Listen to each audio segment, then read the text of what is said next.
થોડુંક કાલ માટે બાકી રાખો. અત્યારે મસ્ત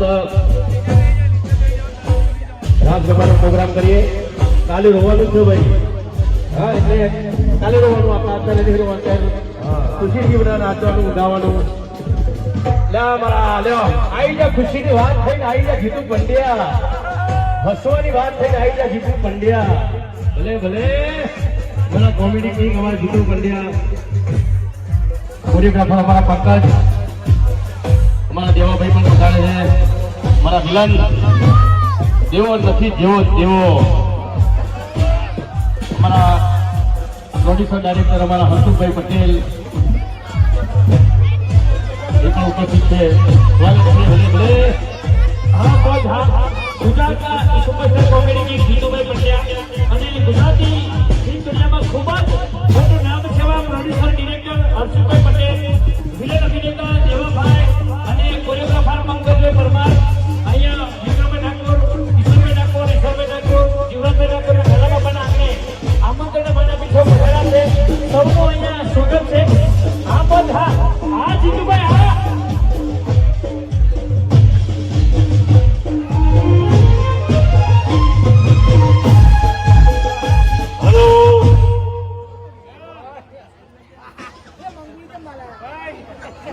બોલો શ્રી અંબે માત કી, બાઠીજી મહારાજ કી.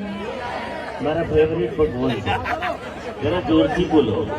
બોલો શ્રી બાઠીજી મહારાજ કી. વાહ, આ બધા રોટલો ને કઢી આયેલા છે.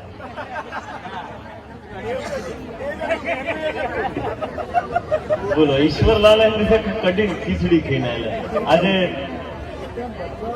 2 મિનિટ સ્ટેજ ઉપરથી થોડીક જગ્યા કરજો. બધાને સ્થાન મળશે, કારણ કે કેવું છે એકવાર એ અમારા હર્ષુભાઈ પટેલ, એમના માટે જોરદાર તાલી થઈ જાય પેલા તો. હા, અને અમારા રાજ કપૂર કહી શકું, કારણ કે એમની પાસે જે આઈડિયાઓ છે કદાચ અમારી પાસે નથી. અને વિક્રમભાઈ ઠાકોર આજે પણ કહે છે કે મારા હર્ષુભાઈ મોટા એટલે મારા મોટા. એટલે આઈ લવ યુ વિક્રમભાઈ અને હર્ષુભાઈ. સાથે મારું નામ છે દેવો, નથી જેવો તેવો. ખેડૂતમાં ધૂળ સટાઈને માર્યો એવો. આઈ લવ યુ.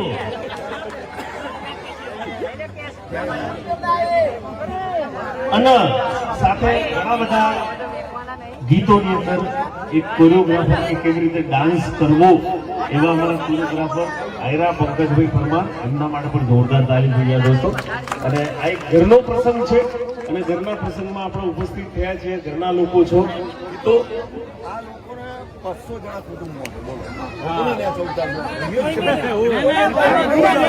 કોઈને કહેવાય નહીં કે તમે એસે ઉતરો, કાં તો મારે ઉતરવું પડે, કાં તો પછી ઉતરો.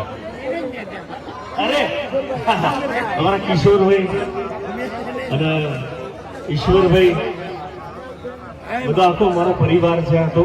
અને નો ડાઉટ જ્યારે કશું જ નતું ગુજરાતી ફિલ્મ ઇન્ડસ્ટ્રીઝમાં મેં લગભગ ઘણા બધા વર્ષો મહેનત કરી, પણ એક ફિલ્મ આવી હતી મારી, રાધા ચુંદલો પેરજી મારા નામનો. અને વિક્રમભાઈ ઠાકોરનો થેન્ક્સ, અને જે કે પ્રોડ્યુસર ડિરેક્ટર હતા એમનો પણ આભાર માનું છું કે એ ફિલ્મથી મારી ને વિક્રમભાઈની એક જોડી બની. અને હા હા, આ બાપુજી પણ હતા, અત્યારે ધોરી દાઢી થઈ ગઈ. આ બાપુજી બન્યા હતા, પણ એ ડબલિયા ભૂત તરીકે જે લોકોએ સ્વીકાર્યો વિક્રમભાઈ સાથે, અને આજે આપનો વિશ્વાસ અતૂટ છે. આજે પણ વિક્રમભાઈ સાથે છું, અને ઓલવેઝ એમના આશીર્વાદ રહેશે. તો હું શું એ એમ કે છે તું જા, એ દાડો આપણે જા, કારણ કે આ તો સુપરસ્ટાર કહેવાય ભાઈ. પણ એ કોઈ દિવસ ના કે મારા ભાઈ છે, મારા મોટા ભાઈ છે. ખૂબ ખૂબ પહેલા તો શુભેચ્છાઓ.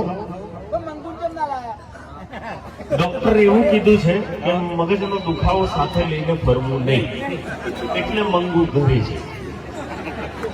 સુખી તો રહેવું જ નહીં. આ બધા બેઠા છે એમાં હસતા હશે ને, બિચારા શરમે હસતા હશે. ચમ બાજુથી તું હશે તમને ઘણું એટલે શાંત જ હોય, કારણ કે ઘેર જઈને તો પાછું એનું જોવા ભરવાનું છે. અહીં ગાડી ગમે તેવો ડિસ્કો કરો તમારો કોઈ કોમ નહીં લાગે. ઘેર જઈને તો ડિસ્કા એ કરાવશે. અહીંયા બધા બેઠા છે, આપણી સંસ્કૃતિની વાત થોડી અત્યારે બહુ માહોલ, મને ભાઈએ કીધું કે બહુ ઇમોશનલ માહોલ થઈ ગયો. ઇમોશનલ એટલે ભયંકર. અને સાહેબ દીકરીના લગ્ન હોય એટલે ચોખ્ખી વાત છે કે જેને જન્મથી લઈને આટલી મોટી કરી હોય અને એને જ્યારે વિદાય કરવાનો પ્રસંગ આવે એટલે સાહેબ મૂછ ઉપર લીંબુ આમ તરતા હોય ને એ માણસની આંખમાં પણ આંસુ. પણ આ લગ્ન પરથી એક ઘટના તમને થોડા હળવા મૂડમાં લઈ જવા માટે ભાઈએ કીધું 5 મિનિટ તમે બોલો, એટલે હું બોલું છું કે અત્યારે તો ઇન્ટરનેટનો યુગ છે, ઇન્ટરનેટનો જમાનો. તમે જોજો સેલ્ફી યુગ આવી ગયો અને એમાં બહેનો તો બાપા રાડ પડાવી નાખી છે. તમે જોજો બહેનો ઇન્સ્ટાગ્રામમાં અને ફેસબુક પર જેમની સેલ્ફી મેળવે એટલે પેલા ભર તડકાની અંદર પેલો વોઢિયો 4 રસ્તા ઉપર એની જીભ જે બહાર આવી જાય ને એવી સેલ્ફી પડાવો. તમને એમ થાય કે વોઢિયો છે કેવું છે એવી. અને ઘણા લોકો સેલ્ફીમાં તો ઘણા લોકો મરી પણ ગયા છે. એ મોટી બિલ્ડિંગ ઉપર જાય સેલ્ફી પણ ગબડે એટલે જય સ્વામિનારાયણ. આવું ઘણા વખત થયું છે અને થાય પણ છે.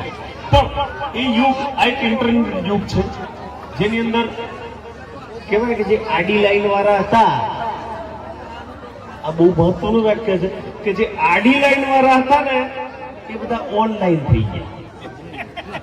પહેલા જ બધી દુઃખની બીમારીઓ અલગ હતી. પહેલા એવું હતું 20 વર્ષ પહેલા જ જવાનું છે, વધારે આગળ નથી જવાનું. તમારી ઉંમર 20 વર્ષથી ઉપર જ છે. પહેલા એવું હતું, મારું વિક્રમભાઈ મને તો પેટમાં દુખે છે, કોઈ કે મને માથું દુખે છે, કોઈ મને ઘરામાં દુખે છે. હવે નવી બીમારી આવી. કેવી આવી?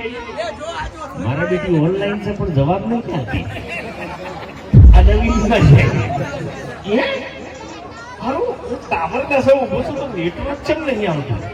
આ બીમારી એટલે હંમેશા મોબાઈલ